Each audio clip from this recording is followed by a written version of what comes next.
Hello. नमस्कार दोस्तों, स्वागत करता हूँ आपका दूसरे वीडियो के अंदर। देखो, पहले वाले के जो स्ट्रेट लाइन का हमने वीडियो डाला था उसके अंदर बेसिक चीज़ें बता दी गई थी, जिसमें कोऑर्डिनेट एक्सिस वगैरह सारी चीज़ बता दी गई थी।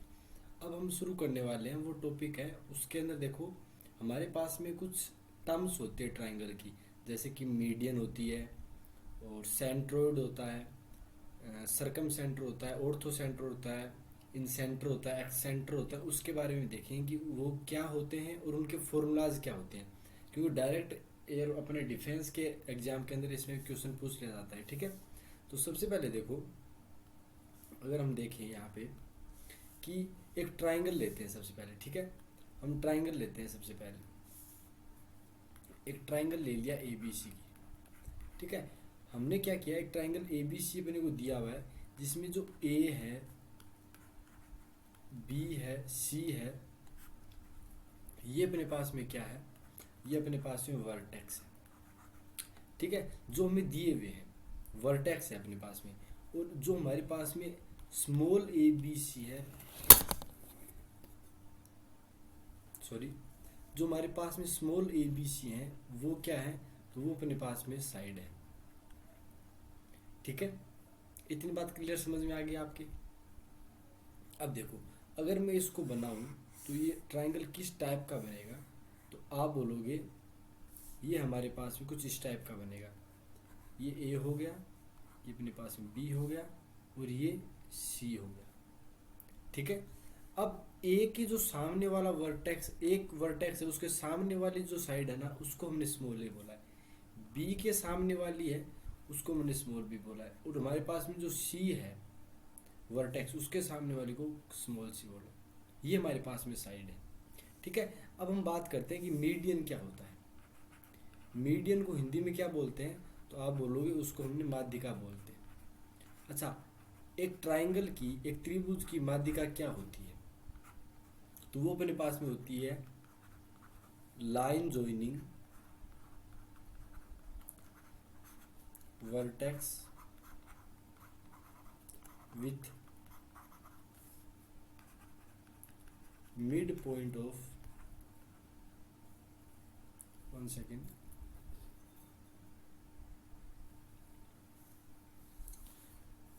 मिड पॉइंट ऑफ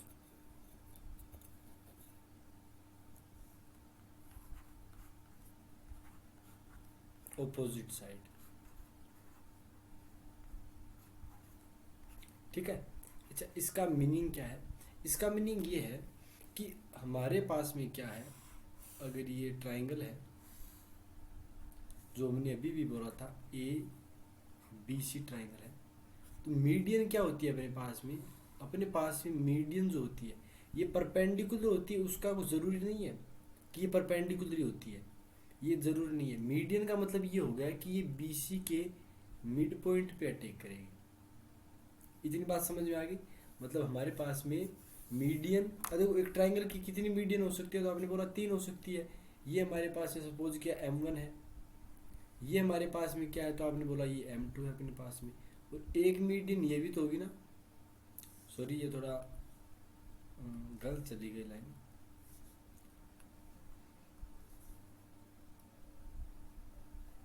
ये अपने पास है जो मीडियन हो, ये अपने पास में M3 होगी।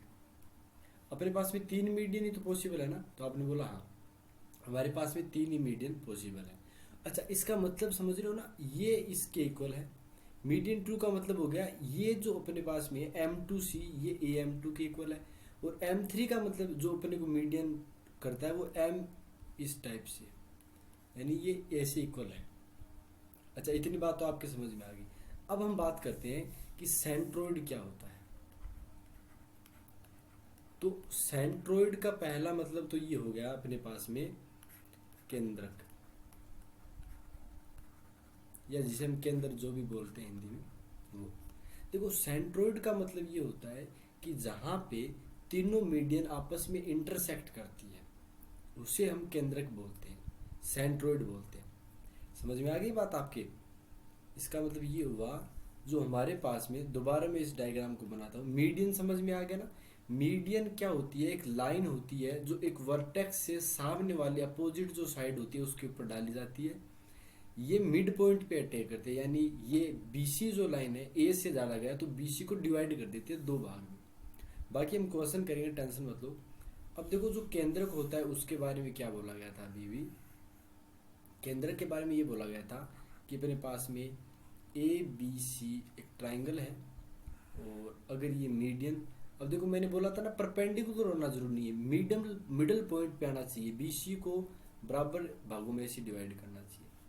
अच्छा ये अपने पास में ये M1 मान लो एक तरीके से, इसको आप M2 मान लो, और इसको आप M3 मान लो, ठीक है। ये मीडियन है भैया, थोड़ा इसको तो समझ जाओ आप डायग्राम को, ठीक है। तो यहाँ पे जो अपने पास में पॉइंट आया ना, इसको हमने क्या नाम दे दिया, सेंट्रोइड दे दिया। अच्छा सेंट्रोइड को शो किससे करते हैं, तो आपने बोला जी से शो करते हैं, ठीक है ना, हमने जी से शो करते हैं। अच्छा अब एक बात और, अब आपने एक त्रिभुज के अंदर, ट्राइंगल के अंदर प्रॉपर्टी पढ़ी होगी कि अपने पास में जो सेंट्रोइड है, ठीक है, इसको अगर मैं थोड़ा सा सही से लिखूं, एक मीडियन को ले लो एक टाइम के लिए, ये अपने पास में जी आ गया, और ये ए बी सी हो गया, ये मीडियन हो गया, एम जी से लेते हैं। तो जो सेंट्रोइड होता है ना, वो इस मिडल वाले पॉइंट को क्या करता है, यानी माध्यिका मीडियन को 2:1 के अंदर डिवाइड करता है। ये हमेशा याद रख लेना। इसका मतलब ये हो गया, अगर हमें कोई एक क्वेश्चन के अंदर एक ए वर्टेक्स त्रिभुज का दे रखा है और एक एम पॉइंट दे रखा है जो मिडिल पॉइंट है, तो अपन जी बता सकते हैं ना 2:1 का लेके।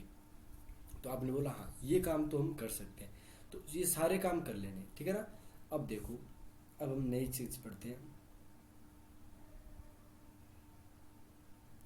एल्टीट्यूड। एल्टीट्यूड्स, देखो एल्टीट्यूड्स का मतलब क्या हो गया।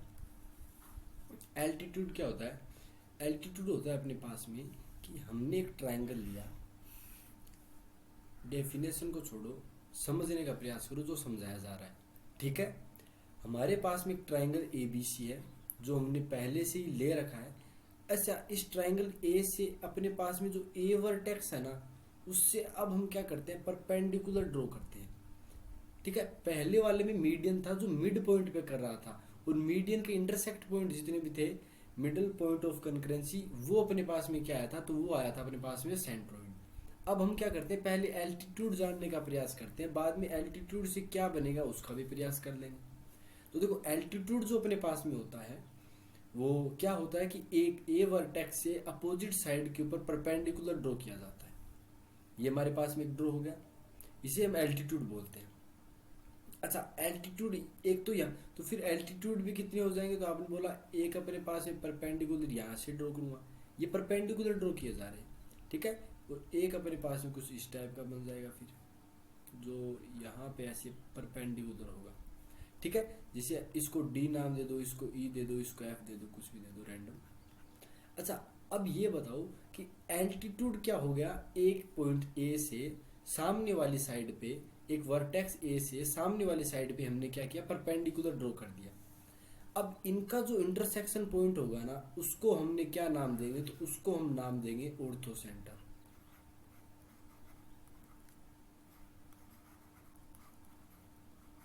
ठीक है। उसको हमने क्या नाम दे दिया, E R E, ortho centre नाम दे दिया। अब देखो इसको तो हमने ऑर्थो सेंटर नाम दे दिया, और इसको किससे शो करेंगे, तो आपने बोला इसको हम शो करेंगे एच से। ये बात समझ में आ गई। तो ऑर्थो सेंटर क्या है, अगर मैं परिभाषा बताऊं कि ऑर्थो सेंटर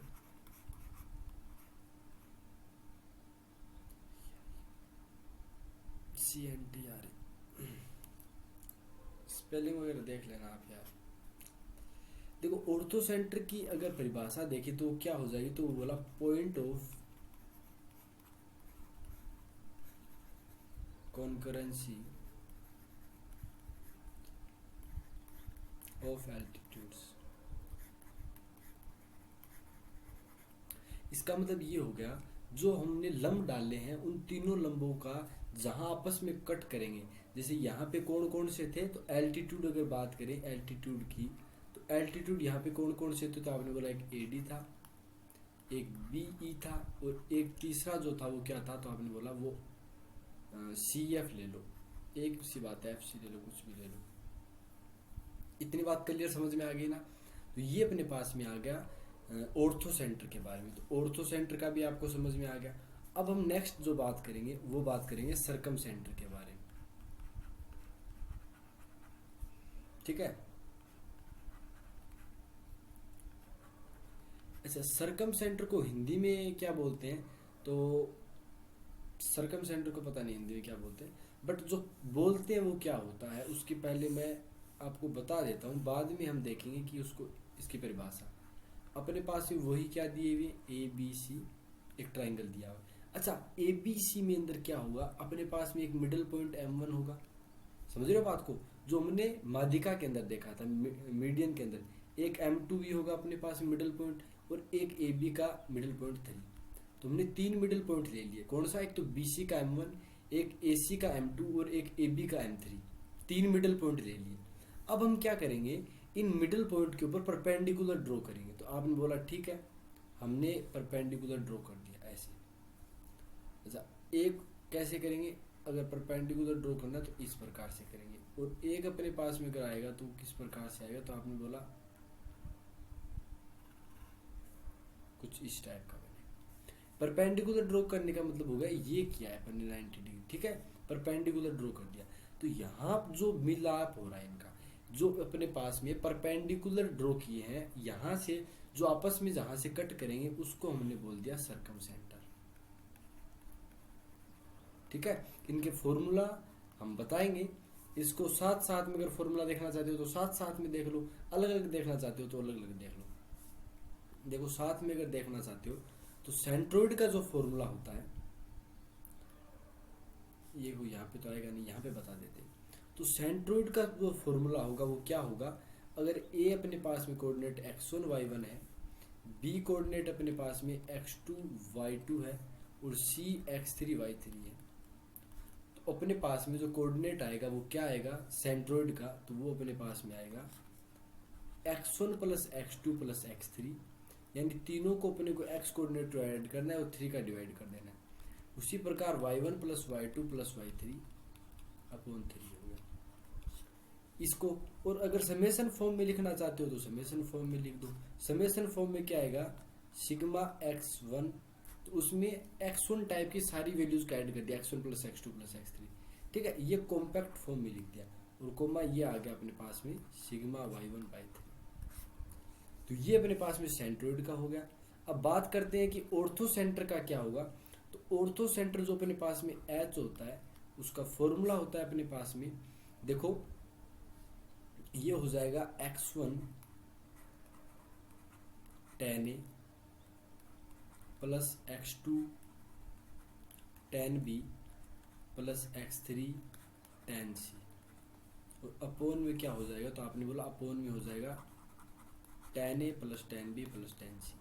अब एक बात हमेशा याद रख लेना यार आप, ठीक है, कि ये जो tan A है वो A क्या है, वो A एंगल है अपने पास में, ये वाला, समझ रहे हो। अपने पास में B क्या है, तो वो B एंगल है पूरा अपने पास, और C क्या है, तो tan C ले रहे हैं, मतलब C एंगल ले रहे हैं पूरा। ये तो अपने पास में x कोऑर्डिनेट आएगा, y coordinate same as it is आ जाएगा y1 tan A plus y2 tan B plus y3 tan C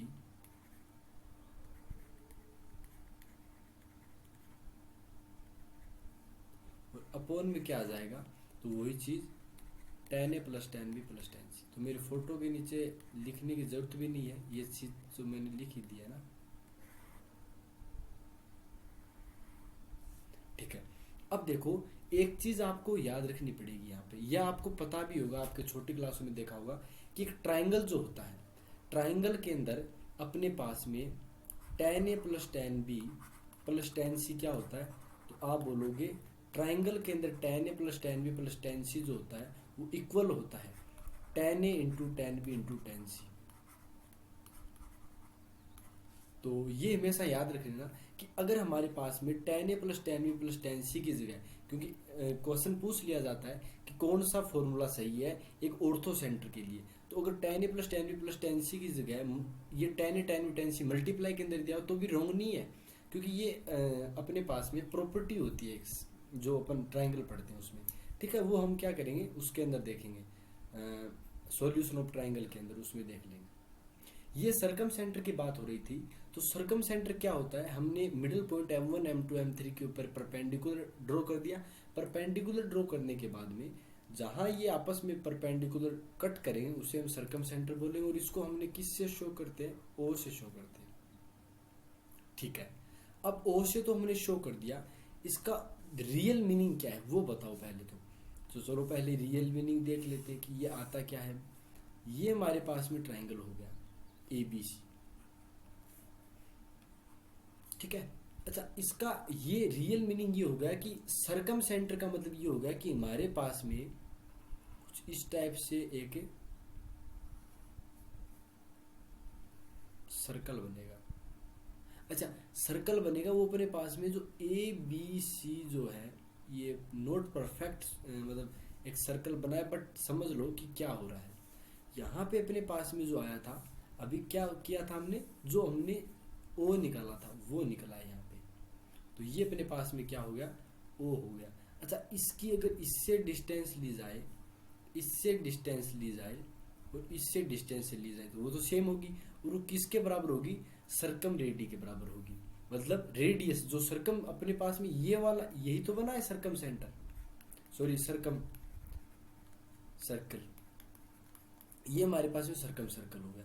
ये O अपने पास में क्या है, तो वो बोलोगे ये अपने पास में सर्कम सेंटर है, क्योंकि इस सर्कम सर्कल का यही सेंटर है। और अपने पास में कैपिटल R की बात की जाए, क्योंकि ये भी कैपिटल R होगी, ये भी कैपिटल R होगी, ये भी कैपिटल R होगी, ये अपने पास में क्या है, तो आपने बोला ये सर्कम रेडी होगी अपनी। ये बात समझ में आ गई, आपने बोला हाँ, ये इतनी बात तो समझ में आ गई। अब देखो अपने पास में इसका फॉर्मूला जो होता है, अगर हमने इसको O से शो किया है तो इसका फॉर्मूला अपने पास में होता है x1। मैं इसको थोड़ा पीछे से शुरू कर देता हूँ क्योंकि थोड़ा बड़ा है फॉर्मूला। ठीक है, आ नहीं पाएगा वरना। O अपने पास में आएगा x1 sin 2a plus x2 sin 2b plus x3 sin 2c, और अपोन में क्या आ जाएगा, तो आपने बोला इसको मैं समेशन फॉर्म के अंदर लिख दूं ना, sin 2a plus sin 2b plus sin 2c, या पहले इसे ऐसे ही लिख देते हैं।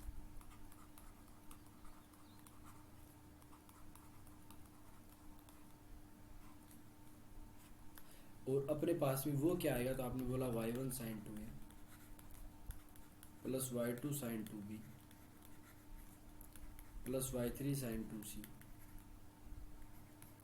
और अपोन में क्या आएगा, तो आपने बोला, बाकी ये फॉर्मूला कभी काम नहीं आते, डायरेक्ट अगर पूछ लिया जाए ना बेटा तो बात बन सकती है, वरना कोई मतलब नहीं है भाई, सीधी सी बात है। ये अपने पास में फॉर्मूला आ गया, इतनी बात समझ में आ गई, ये अपने पास में फॉर्मूला आ गया। ये ऑर्थो सॉरी सर्कम सेंटर का है, जिसे O से हम शो करते हैं। अब देखो हमारे पास में एक फॉर्म, दो अपने पास में और रह गए सेंटर, एक अपने पास में होता है इन सेंटर। ठीक है, इन सेंटर को हम I से शो करते हैं। अच्छा इन सेंटर होता क्या है, तो इन सेंटर का पहले तो मीनिंग देख लो कि हमारे पास में इन सेंटर का मीनिंग क्या होगा। इसको मैं पहले, इनको नहीं, पहले मैं उसको बना लेता हूँ जो हमने बनाना है। ये अपने पास में नॉट ए गुड सर्कल पर, ठीक है काम चल जाएगा। ये हमारे पास में एक सर्कल है और ये अपने पास में कुछ इस टाइप का है।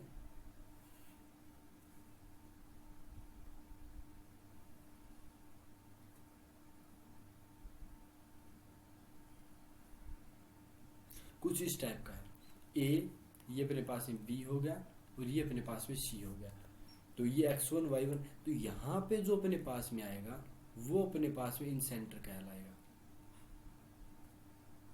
ये वाला। इसको I से शो करते हैं और इसकी रेडियस क्या हो जाएगी, तो स्मॉल r हो जाएगी। अच्छा ये इन सेंटर आया कैसे, ठीक है, यानी हमें क्वेश्चन के अंदर पूछ लिया जाता है ना कि केंद्रक जो होगा वो सेंट्रोइड होगा, वो किसका इंटरसेक्शन पॉइंट होता है, इन सेंटर किसका होता है, एक्सेंटर किसका होता है, सर्कम सेंटर किसका होता है, ऑर्थो सेंटर क्या होता है। तो ऑर्थो सेंटर तो पहले आपको सेंट्रोइड बता दिया था, सेंट्रोइड मीडियन का इंटरसेक्शन पॉइंट होता है। बाद में हमने ऑर्थो सेंटर की बात की, तो ऑर्थो सेंटर क्या होता है, तो आपने बोला ऑर्थो सेंटर एल्टीट्यूड का अपने पास में इंटरसेक्शन पॉइंट होता है। सरकम सेंटर की बात की, तो सरकम सेंटर क्या होता है, तो हमने बोला मीडियन के ऊपर परपेंडिकुलर बाइसेक्टर खींचे जाते हैं, उनका मीडियन पॉइंट इंटरसेक्शन पॉइंट होता है। जो हमने अभी शुरू किया है इन सेंटर, वो किसका होता है, तो इन सेंटर का देखो मीनिंग क्या होता है, पहले तो ये बता देता हूँ कि हमने क्या किया। इन सेंटर के लिए हमारे पास में 3 है ना वर्टेक्स ए बी सी, हमने तीनों वर्टेक्स का क्या किया, अपने पास में इसको ए को हाफ हाफ में चेंज करके, ठीक है, ये अपने पास में ऐसे इन दोनों को बराबर करके हमने एक लाइन को ड्रॉ किया, ठीक है। जैसे हम क्या बोलेंगे, एंगुलर बाइसेक्टर, यानी ए के एंगल को 2 बार बाइसेक्ट कर दिया। उसी प्रकार बी के लिए करेंगे और उसी प्रकार फिर किसके लिए होगा, सी के लिए होगा। यानी ये एंगल बराबर है और ये एंगल बराबर है, ठीक है। और इसका जो इंटरसेक्शन पॉइंट आएगा वो अपने पास में इन सेंटर होगा, ठीक है।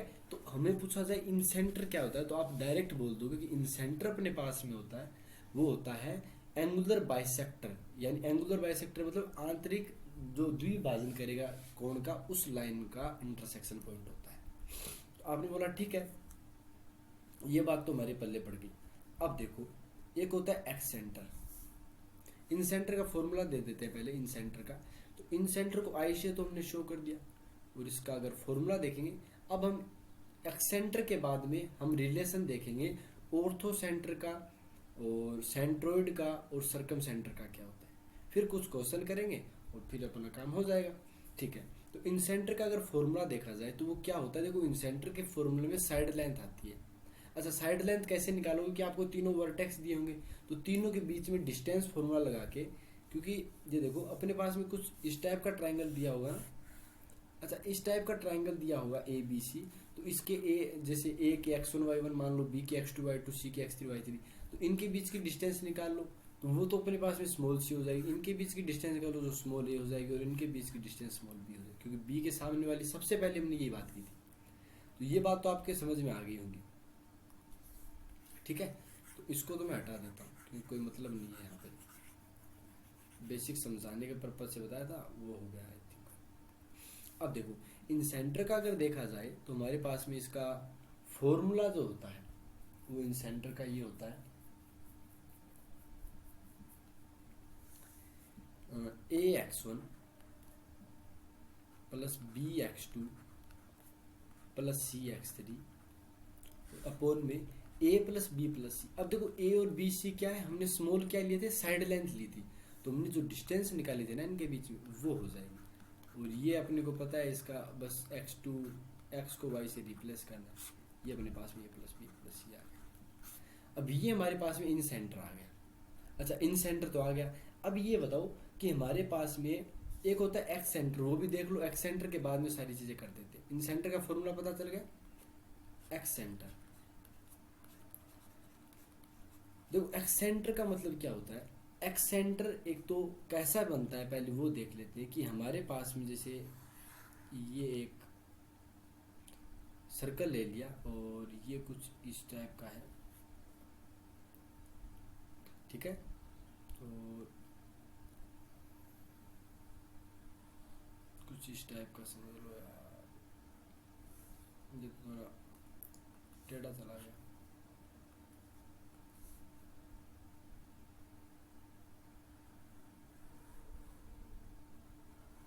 कुछ इस टाइप का होता है, जिसमें ये ए बी और सी, ये अपने पास में ए बी सी है। समझ में आ गई बात। अच्छा, इसका मीनिंग क्या होता है, सबसे पहले एक्स सेंटर का मतलब ये होता है कि एक ए वर्टेक्स है, यहां से हमने क्या किया है, एंगुलर बाइसेक्टर भेजा इन सेंटर की तरह एक्स सेंटर के अंदर। लेकिन यहाँ दिक्कत क्या हो जाती है कि बी और सी के अंदर, तो अंदर अगर एंगुलर बाइसेक्टर खींचे तो उसका कोई मतलब नहीं रहेगा। तो यहाँ से अपने बाहर वाले एंगुलर बाइसेक्टर करने, तो कुछ इस टाइप के बन जाएंगे, कुछ इस टाइप के बन जाएंगे। तो इसका जो अपने पास में आएगा उससे हमने एक्स सेंटर बोल दिया। अब ये किसके एक सेकेंड, बार बार लाइट हिल रही है यार। अच्छा, ये ए के अपोजिट वाला, तो इसको हमने I1 मान लिया। उसी प्रकार देखो बी के अपोजिट यानी कुछ इस टाइप का बनेगा, ये भी तो बनेगा ना कुछ इस टाइप का, जो यहाँ पे कुछ इस टाइप का बनेगा, ये भी एक बनेगा, वो अपने पास में I2 आ जाएगा, और ये अपने पास में इसी प्रकार सी के लिए बनेगा एक सी के वाले, तो वो I3 होगा। तो अपने पास में एक ट्राइंगल के कितने एक्सेंटर पॉसिबल हो सकते हैं, तो आपने बोला 3, और 3 दिख भी रहे, एक का I1, एक का I2, एक का I3।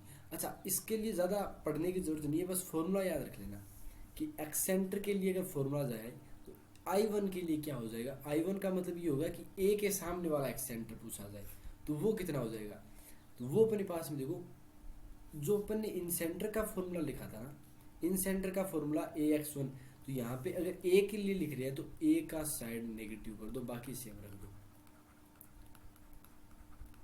ठीक है। ये अपने को फॉर्मूला याद कर लेना, माइनस का A प्लस का B प्लस का C, और ये हो गया माइनस का AY1 प्लस का BY2 प्लस का CY3, और अपोन में कितना आ जाएगा, माइनस का A प्लस का B प्लस का C।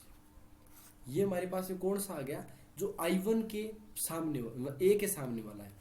I2 कौन सा होगा, तो आपने बोला वो B के सामने वाला, उसके लिए क्या करेंगे, B वाले को माइनस कर दो, यानी यहाँ पे तो AX1 आएगा, माइनस का BX2 आ जाएगा, प्लस का CX3 आ जाएगा, और नीचे क्या आ जाएगा, तो आपने बोला A माइनस का B प्लस का C, और उसी प्रकार AY1 माइनस का BY2 प्लस का CY3 अपोन कितना आ जाएगा, तो आपने बोला A minus B plus C, ठीक है ना।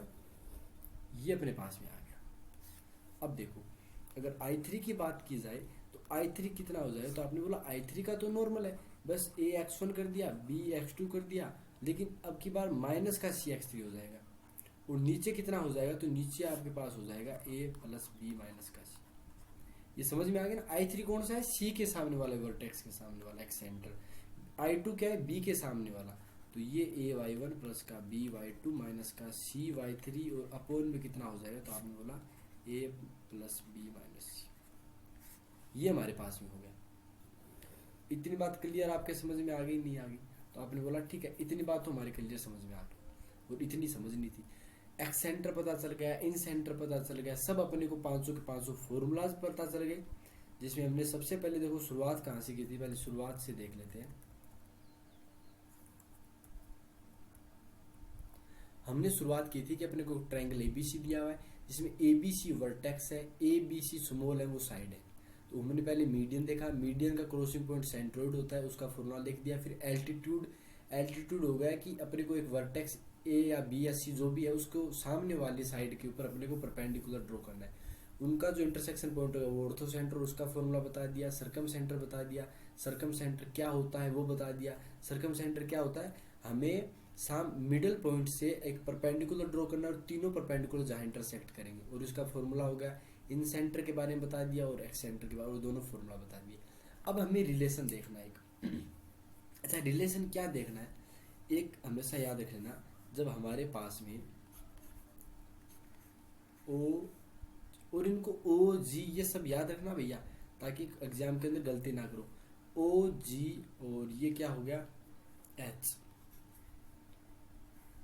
1 और 2 सेंट्रोइड। अब ये जो नेक्स्ट नोट या जो भी आप स्टार लगा के पॉइंट लिख सकते हो, क्योंकि क्वेश्चन पूछ लिए जाते हैं। अच्छा, क्या पॉइंट है कि अपने पास में सेंट्रोइड ऑर्थो सेंटर और सर्कम सेंटर को 2:1 के अंदर डिवाइड करता है, ठीक है। अच्छा, अब हम क्या करते हैं, एक ये चीज़ तो हो गई। अब हम क्वेश्चन करते हैं, क्योंकि एक आध क्वेश्चन कर लेते हैं तो अपना काम बन जाएगा। ये इंपॉर्टेंट चीज़ थी, बाकी मैं देख लेता हूँ कोई इंपॉर्टेंट चीज़ रह नहीं गई है। हाँ, कुछ और चीज़ें इंपॉर्टेंट पहले वो देख लो, क्वेश्चन देख लेंगे, कोई दिक्कत वाली बात नहीं, लास्ट में देख लेंगे।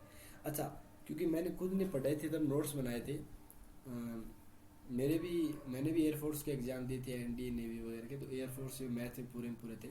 तो मैंने इन चीज़ों को इस तरीके से सीखा, यही समझाने का प्रयास आपको कर रहा हूँ कि अगर आप इसको देखेंगे, हो सकता है मेरा थोड़ा स्पीड स्लो हो, क्योंकि बिगनर के लिए भैया, क्योंकि हमने भी कई बार शुरू के वीडियो थे, शुरू के बार एक बार धीरे धीरे पढ़ना पड़ता है, फिर तो लेवल फास्ट बन जाता है नॉर्मल बच्चे का, तो वो आपको बता दिया जाएगा। अगर आप फास्ट में देखना चाहते हैं तो फास्ट में देख लो, कोई दिक्कत नहीं। तो कुछ बढ़िया पॉइंट जो मैंने लिखे थे वो आपको लिखा देता हूँ, जो परीक्षा में काम आएंगे। क्या कि I1 के लिए ए का इंटरनल बाइसेक्टर, ठीक है। एक चीज तो ये आपको बता दी थी ना मैंने कि एक्सेंटर अगर ले रहे हैं तो इसका तो अपने पास अंदर वाला एंगुलर बाइसेक्टर लेना पड़ेगा, और इसमें एक्सटर्नल बाइसेक्टर, ठीक है। ए के सामने वाला ले रहे हैं अगर हम एक्सेंटर, तो ए का तो अंदर का आएगा, और बी और सी के दो के बाहर है, ये दो बाहर आ गए ना अपने पास में। तो ये तो आप याद रख लेना, ये तो आपको बता भी दिया वैसे, और ले बता दिया, ठीक है। देखो एक जो नोट अपने को लिखने वाली बात है, नोट फर्स्ट अगर लिखोगे तो वो क्या होगा, वो होगा centroid and in centre always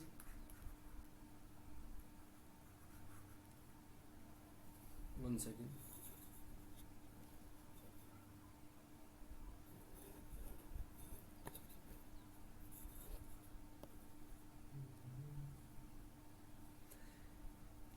अच्छा, ये क्या बोला गया था कि centroid and in centre always lies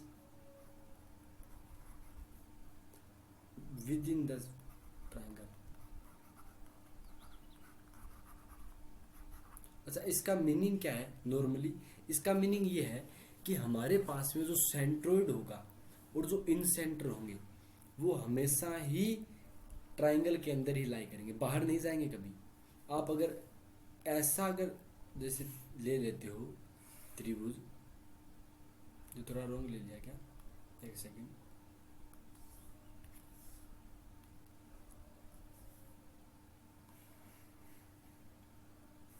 जैसे A B C obtuse angle यानी बड़े कोण, एक कोण 90 डिग्री से ज़्यादा है, तो यहाँ इसका जो इन सेंटर आएगा, इन सेंटर ले लो चाहे सेंट्रोइड ले लो, वो हमारे पास में क्या होगा, वन सेकेंड, तो वो हमारे पास में क्या होगा, वो हमेशा ही अंदर होंगे, इन सेंटर और सेंट्रोइड हमेशा ही अंदर होंगे। अच्छा, नोट 2 अगर इसी के अंदर लिख दो, इसके अंदर क्या कि हमारे पास में जो ऑर्थो सेंटर है और सरकम सेंटर है, ऑर्थो सेंटर एंड सरकम सेंटर, ये हमारे पास में कहीं भी हो सकते हैं, अंदर भी हो सकते हैं, बाहर भी हो सकते हैं, वो एंगल्स पे डिपेंड करेगा। अच्छा, एंगल्स पे कैसे डिपेंड करेगा, इसको लिखो मे और मे note B,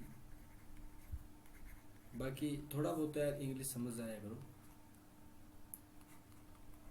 lies with in, ये लिखा हुआ है कि ये ऑर्थो सेंटर और सरकम सेंटर है, वो हो भी सकते हैं और नहीं भी हो सकते हैं। अब अगर हमारे पास में अधिक कोण यानी एक कोण 90 डिग्री से ज़्यादा ऑब्ट्यूज एंगल का अगर पास में ट्राइंगल है, तब तो क्या होगा कि ऑर्थो सेंटर और सरकम सेंटर बाहर निकल जाएंगे। और अगर हमारे पास में 90 डिग्री से कम के कोण है सारे, जैसे इक्विलैटरल ट्रायंगल में 60-60-60 के होते हैं, तो उसमें हमारे पास में क्या होता है, ऑर्थो सेंटर और सरकम सेंटर वो अंदर ही रहते हैं। अच्छा, अब आप बोलोगे सर ठीक है 90 डिग्री पे आपने एक लगा दिया रिजेक्शन कि 90 डिग्री से ज़्यादा होगा तो बाहर निकल जाएगा और 90 डिग्री से कम होगा तो अंदर चला जाएगा। अगर मान लो 90 डिग्री बन जाए तब क्या करोगे, तो देखो 90 डिग्री बन जाए तो अच्छी बात है, फिर तो कोई दिक्कत वाली बात नहीं है। कैसे कि ये अपने पास में सपोज करो ए बी सी ट्राइंगल दिया हुआ है, अब यहाँ पे 90 यहाँ पर बन रहा है बी पे। अब मैंने आपको ये बोला था कि ऑर्थो सेंटर क्या होता है, तो आपने बोला ऑर्थो सेंटर एल्टीट्यूड होता है, मतलब हमें ए से हमने अगर मैंने थोड़ा बी सी को आगे बढ़ा दिया तो ये बी सी कुछ इस टाइप का जाएगा, ए सी को आगे बढ़ा दिया तो ये ए सी कुछ इस टाइप का जाएगा, वो तो कोई बात वाली बात नहीं। अब ए का मतलब क्या हो गया, ये ए से हमें बी सी लाइन के ऊपर परपेंडिकुलर ड्रॉ करना है, तो ए से मैंने परपेंडिकुलर बी सी पी किया तो ये बन जाएगा भाई, क्योंकि ये परपेंडिकुलर पहले से ही है। अच्छा, ये अब अगर मैं ए बी लाइन के ऊपर, इस ए बी लाइन के ऊपर सी से परपेंडिकुलर ड्रॉ करूंगा तो वो यही आएगा। अब परपेंडिकुलर का एल्टीट्यूड का आपस में जो इंटरसेक्शन पॉइंट होता है वो क्या होता है, अभी बोला था ऑर्थो सेंटर होता है, तो इसका मतलब ये होगा कि बी ही अपने पास में क्या है, ऑर्थो सेंटर है। CNTRE बी ही अपने पास में, यानी अगर अपने पास में 90 डिग्री का राइट एंगल ट्राइंगल समकोण त्रिभुज दिया हुआ है, तो हमारे पास में जिस वर्टेक्स के ऊपर, जिस शीर्ष के ऊपर 90 डिग्री बन रहा है, वही अपना ऑर्थो सेंटर बन जाएगा। अच्छा, उसका एक सर्कम सेंटर का भी कंडीशन होता है कि जो अपने पास में AC है, ये क्या है, हाइपोटेनियस कर्ण है, इसका मध्य बिंदु जो होगा ना, वो हमारे पास में O बन जाएगा। O मतलब ये हमारे पास में सर्कम सेंटर बन जाएगा। इतनी बात पल्ले पड़ गई ना आपके? आपने बोला हाँ, ये बात तो आपके पल्ले पड़ गई। अच्छा, अब हम क्या करते हैं, क्वेश्चन कर देते हैं। सर्कम सेंटर का और ऑर्थो सेंटर का वो आपको बता ही दिया 2:1 के अंदर। अगर ये समकोण के लिए याद रखना, ये इंपॉर्टेंट केस है कि अगर हमारे पास में ऑर्थो सेंटर और सर्कम सेंटर समकोण त्रिभुज में बताने हैं, तो जो 90 डिग्री का शीर्ष है उसके ऊपर ही ऑर्थो सेंटर होगा, और जो अपने पास में कर्ण है उसका मध्य बिंदु सर्कम सेंटर होगा। ठीक है, अब हम क्या करते हैं, क्वेश्चन कर देते हैं। ठीक है, क्वेश्चन क्या है अपने पास में, एक सेकेंड, हाँ, ये अपने पास में क्वेश्चन है कि late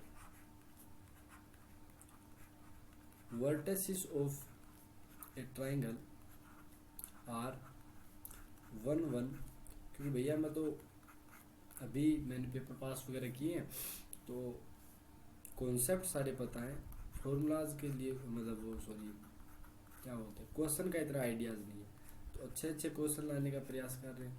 then find centroid of triangle. अगर ये दिया गया है कि अपने पास में वर्टेक्स, अगर हमें ऑफ ए ट्राइंगल, एक ट्राइंगल की ये दिए हुए हैं, तो हमने इसका सेंट्रोइड पूछा है।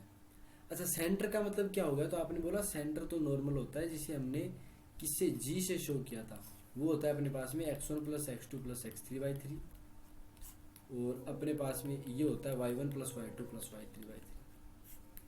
ठीक है, तो यहाँ पे क्या करना है, नॉर्मली बस जस्ट ऐड कर देना है। जैसे यहाँ पे x1 x2 की वैल्यू 5 है और x3 की वैल्यू 12 है, अपॉन का 3 हो गया, और यहाँ पे भी 1 + 1 + 22/3 हो गया। ये y1 वालों y2 + y3 इनको सबको ऐड कर दिया, तो 12 और 6 18, 18/3 हो गया। ये अपने पास में कितना आ गया, 18/3 हो गया, और ये 24/3 हो गया। अब ये बताओ, अगर मैं इसको डिवाइड कर देता हूँ 3 से, तो कितना आ जाएगा, आपने बोला 6,8। अच्छा, 6,8 अपने पास में क्या आ गया, तो आपने बोला 6,8 अपना सेंट्रोइड आ गया। ठीक है, अब देखो, अब हम एक क्वेश्चन और कर लेते हैं।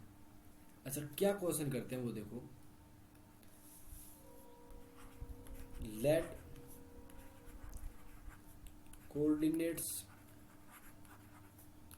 Of vertex of a triangle are 0 0 3 0 0 4, find its incentre. Incentre search मारो। तो सबसे पहले तो देखो हमारे पास में किस टाइप का बने हो, तो आपने बोला ये अपने पास में x एक्सिस हो गया, ये y एक्सिस हो गया। एक तो अपने को 0 0 दिया हुआ है, एक अपने को दिया हुआ है 3,0, और एक अपने को दिया हुआ है 0,4। तो ये बताओ यार कि इन सेंटर के लिए आपको क्या चाहिए, तो आपने बोला इन सेंटर के लिए तो हमें साइड लेंथ चाहिए, क्योंकि हमने फॉर्मूला देखा था अभी। मैं फॉर्मूला दोबारा एक बार शो कर देता हूँ, ये रहा, ये अपने पास में इन सेंटर का फॉर्मूला था, इसका फॉर्मूला इसके अंदर लगा दो। ये हमारे पास में लेंथ क्या है, 3 है, ये अपने पास में 4 है, और ये समकोण त्रिभुज से अपन AC² = अगर मैं इसको A, इसको O और इसको B मान लेता हूँ, तो AB² = AO² + AB², तो वो तो पाइथागोरस से पता चल जाएगी। अच्छा, अपने पास में इन सेंटर कैसे लिखते हैं, तो आपने बोला AX1, यानी A अपने पास में क्या आएगा, A के सामने वाली ये A3, x1 यानी इसका x कोऑर्डिनेट, तो इसका x कोऑर्डिनेट कितना है, तो आपने बोला 0 है, प्लस by1 का मतलब हो गया b के सामने वाली ये कितनी है, तो आपने बोला 4, और x2 कितना है, तो आपने बोला वो 3 है। x के अंदर तो x ही आएंगे ना, और इसके अंदर देखो ये अपने पास में 0 हो गया, तो 0 से मल्टीप्लाई किसी को करा दो, कोई मतलब तो है नहीं, और नीचे टोटल कितना हो जाएगा, a + b + c, तो 4 + 3 + 5, ये अपने पास में आ गया। इसी प्रकार हमने इसको मल्टीप्लाई किया तो अपने पास क्या आ जाएगा, ये 4 ए से बात करते हैं तो ये 3 गुना 4 आ गया, प्लस ये 4 इंटू 0 आ जाएगा और ये 0 इंटू 4 आ जाएगा। कोई मतलब नहीं निकलेगा इन चीज़ों का। 4 + 3 + 5 ये आप फॉर्मूले के अंदर वैल्यू पुट करनी है, नॉर्मली आप कर दोगे, इतना तो भरोसा है। तो यहाँ पे कितना आ जाएगा, तो आपने बोला 12/5 3 8 4 12, और ये भी कितना हो गया 12/12। इसका मतलब ये आ गया कि अपने पास में जो इंसेंटर आएगा उसके लिए कोऑर्डिनेट क्या हो जाएंगे, तो आपने बोला 1,1 हो जाएगा। ये बात समझ में आ गई ना आपने, तो ये इतनी बात तो आपको पल्ले पड़ गई, ठीक है। अब देखो, अब ये बताओ यार कि हमारे पास में ये कौन सा है, राइट एंगल ट्राइंगल है। तो अगर मैं इसका ये बोलूं कि आप इसका ऑर्थो सेंटर बताओ, तो ऑर्थो सेंटर क्या बताओगे, तो आपने बोला इसमें कोई सोचने वाली बात ही नहीं है, जिसके ऊपर 90 डिग्री बन रहा है वही ऑर्थो सेंटर होगा। तो अपने पास में ओरिजिन ही ऑर्थो सेंटर है, ओरिजिन का मतलब मूल बिंदु, क्योंकि यहीं पे 90 डिग्री बन रहा है, तो ऑर्थो सेंटर अपने पास में अगर एच की बात की जाए तो 0,0 हो गया। ये तो आ गया अपने पास में। अच्छा, अब हम बात करते हैं, इन सेंटर आ गया 1,1। अब बात करते हैं कि अपने पास में सरकम सेंटर क्या होगा, ठीक है। सरकम सेंटर भी देख लेते हैं। अच्छा, सरकम सेंटर कैसे आएगा, सबसे पहले तो ये बताओ, सरकम सेंटर से पहले देखो सारी चीजें बता दूंगा इसके अंदर, और क्वेश्चन पूरा ही आपका इसी से रिलेट हो जाएगा। अच्छा, सरकम सेंटर के लिए काम करते हैं, सबसे पहले सेंट्रोइड निकालना आसान है, तो हमने इसका सेंट्रोइड निकाल दिया। अच्छा, सेंट्रोइड जी कितना होता है, तो आपने बोला x1 + x2 + x3, तो वो कितना हो जाएगा 0 + 4 प्लस पहले इसमें 0 0 3 सॉरी, तो ये 0 और ये भी 0 हो जाएगा, ये 3 और बाय 3 हो गया, और एक में अपने पास में 0 + 0/4/3 आएगा। तो अपने पास में जी की वैल्यूज क्या आ गई, तो आपने बोला 1,4/3। अब अपने पास में ये बताओ कि एक रिलेशन दिया हुआ था, और रिलेशन क्या दिया हुआ था कि अपने पास में O यानी सरकम सेंटर, G और अपने पास में H, ये 2:1 के अंदर। तो H की वैल्यू अभी भी निकाली थी हमने, वो कितनी आई थी, तो आपने बोला H की वैल्यू अपने पास में आई थी 0,0, तो ये 0,0 आ गया। ये G की वैल्यू कितनी आई थी, तो 1 और 4 उठा दी। अब हमें O की वैल्यू बतानी है, यानी x, y टाइप का बताना है, ठीक है। ये हमने मान लिया। तो अपने पास में G की वैल्यू अगर यहाँ से निकालते तो कितनी आती, तो आपने बोला अजी बहुत सिंपल चीज़ है, G यानी अपने पास में कोऑर्डिनेट आ गया 1,4/3। वो कैसे आया, तो वो अपने पास में आया, पहले x कोऑर्डिनेट लिख दो तो 2 × x, क्योंकि हमारा पहला इससे मल्टीप्लाई होता है ना, और ये तो 0 है, इसका तो कोई फर्क नहीं पड़ेगा, तो 0 × 1 करो चाहे ना करो, /3 हो गया। और इधर भी कितना हो जाएगा, तो आपने बोला 2y प्लस का 0 × 1/3 हो जाएगा, ठीक है। अब अगर मैं इसको कंपैरिजन कर देता हूँ तो 1,4/3 ये कितना हो जाएगा 2x/3 हो जाएगा, और ये अपने पास में 2y/3 आ जाएगा। तो 2x/3 की वैल्यू यहाँ से कितनी आ गई 1 आ गई, यहाँ पे 2y/3 की वैल्यू 4/3 आ गई, तो x की वैल्यू 3/2 आ गई, और y की वैल्यू अपने पास में यहाँ से 2 आ गई, यानी 3/2 अपने पास में ये क्या आ गया, ये अपने पास में g आ गया, ठीक है। ये इतनी बात क्लियर समझ में आ गई ना कि सेंट्रोइड वगैरह कैसे निकाला। अब एक क्वेश्चन के अंदर मैंने 400-500 फॉर्मूलों के बता दिए, और x1 tan 2a sin 2a वाला वो फॉर्मूले बहुत रेयर चांस में काम आते हैं, बाकी इतने काम नहीं आते वो, अगर डायरेक्ट ही पूछ लिया गया ना तो पूछा जा सकता है। तो आई होप आपको समझ में आ गया होगा। अगर आप एक क्वेश्चन और करना चाहते हैं तो देखो एक आध क्वेश्चन और कर लेते हैं, कोई चक्कर वाली बात नहीं है आपकी। देखो क्वेश्चन क्या दिया हुआ है, let in a triangle orthocentre पर, अब की बार ऑर्थो सेंटर दिया हुआ है, ऑर्थो सेंटर 3,4 एंड ये 3,4 है भैया, थोड़ा सा ध्यान रखना, एंड सेंट्रोइड दिया हुआ है इज 5,9, देन फाइंड सरकम सेंटर। अच्छा, अब हमें सरकम सेंटर पूछ लिया। अच्छा, सरकम सेंटर पूछ लिया तो हम क्या करेंगे, हमारे पास में ये O होता है, ये G होता है, ये H होता है। H की वैल्यू में यानी ऑर्थो सेंटर 3,4 दिया हुआ है, सेंट्रोइड 5,9 दिया हुआ है, ये 2:1 के अंदर डिवाइड करता है, ये x, y होगा, ठीक है। अब हमारे पास में अगर 5,9 G के जो कोऑर्डिनेट है वो क्या होने चाहिए, तो आपने बोला सेक्शन फॉर्मूला लगा दो, यानी 2x+3, यानी इसको मैंने इससे मल्टीप्लाई किया, वो तो लैम्बडा x1 वाला वो आपको बता दिया था उसका, तो यार ये 2+1 3 हो गया नीचे, और ये 2y+4/3 हो गया। अब इनका कंपैरिजन कर दो, यानी 2x+3/3 की वैल्यू किसके इक्वल कर दो, तो आपने बोला वो 5 के इक्वल कर दो। 2y+4/3 की वैल्यू 9 के इक्वल कर दो। एक सेकेंड, बार बार लाइट, बाकी ये लाइट का तो क्या रोल रहेगा।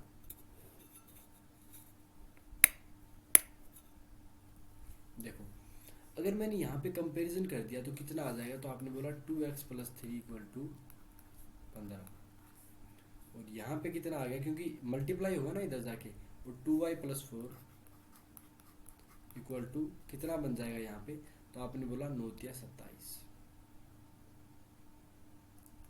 ये हो गया 27। तो ये बताओ यहाँ से x की वैल्यू कितनी आ जाएगी, तो आपने बोला 15 - 3/2 आ जाएगा, और यहाँ पे y की वैल्यू कितनी आ जाएगी, तो आपने बोला 27 - 4/2 आ जाएगा। तो x की वैल्यू कितनी होगी, 6 हो गई यहाँ से, और y की वैल्यू कितनी होगी, तो आपने बोला 23/2। यानी हमारे पास में जो सेंट्रोइड आएगा, वो सॉरी सर्कम सेंटर आएगा, सर्कम सेंटर को किससे शो कर रहे थे, O से शो कर रहे थे, उसके कोऑर्डिनेट आ गए 6,23/2। तो मैंने आई होप सारे क्वेश्चन कवर कर दिए। आपकी क्या क्या चीज़ें होती है, सबसे पहले हमने सेंट्रोइड डिस्कस किया, जो मीडियन का इंटरसेक्शन पॉइंट होता है, बाद में ऑर्थो सेंटर किया, जो एल्टीट्यूड का इंटरसेक्शन पॉइंट होता है, उसके बाद में हमने तीसरा क्या किया था, सर्कम सेंटर क्या था, मतलब परपेंडिकुलर जो मीडियन के ऊपर खींचा जाता है उनका इंटरसेक्शन पॉइंट। फिर हमने इन सेंटर देखा था, इन सेंटर अपने पास में क्या होता है, तो आपने बोला इन सेंटर होता है एंगुलर बाइसेक्टर का इंटरसेक्शन पॉइंट। फिर एक्सेंटर देखा था, एक्सेंटर अपने देखा था कि ए के सामने वाला अगर एक्सेंटर चाहिए तो ए से तो अपन एंगुलर बाइसेक्टर इंटरनल खींचेंगे, और बी और सी से हम क्या करेंगे, बाहर वाले एक्सटर्नल जो अपन एंगुलर बाइसेक्टर खींचेंगे। ये सारी चीज़ें कराने के बाद सबके फॉर्मूले बता दिए, फॉर्मूले बताने के बाद में हमने रिलेशन वगैरह भी देख लिए ऑर्थो सेंटर के अंदर और सर्कम सेंटर के, ये सारी इंपॉर्टेंट चीज़ें बता दी। आई होप आपको समझ में आ गया होगा। नेक्स्ट अपन जो पढ़ेंगे वो ट्राइंगल के एरिया वगैरह, बहुत ही अच्छी चीज़ पढ़ने वाले हैं, बहुत ही बेहतरीन चलने वाला है, तो आप एंजॉय कीजिए। और बाकी सारी वीडियो एक बार पिछले वाला एक वीडियो वो देख लीजिए, ताकि आपको बेसिक लेवल से एडवांस लेवल पर जा रहे हैं। मैंने भी क्रैक किया था एयरफोर्स, जिसमें पूरे में से पूरे नंबर लाया, आप भी ला सकते हैं। ये बैच ना एयरफोर्स के लिए, बाकी सारी क्लासेस दे सकते हो, एयरफोर्स, नेवी, एनडी सब के लिए है। जेई मैन को भी टच करेगा ये सारी चीज़ें। एयरफोर्स वाले ये ना समझे कि यार हाई लेवल चला, कुछ भी हाई लेवल नहीं है, बहुत ही नॉर्मल तरीके से समझाया जा रहा है। ठीक है, तो मिलते हैं आपके साथ नेक्स्ट वीडियो में, तब तक के लिए धन्यवाद।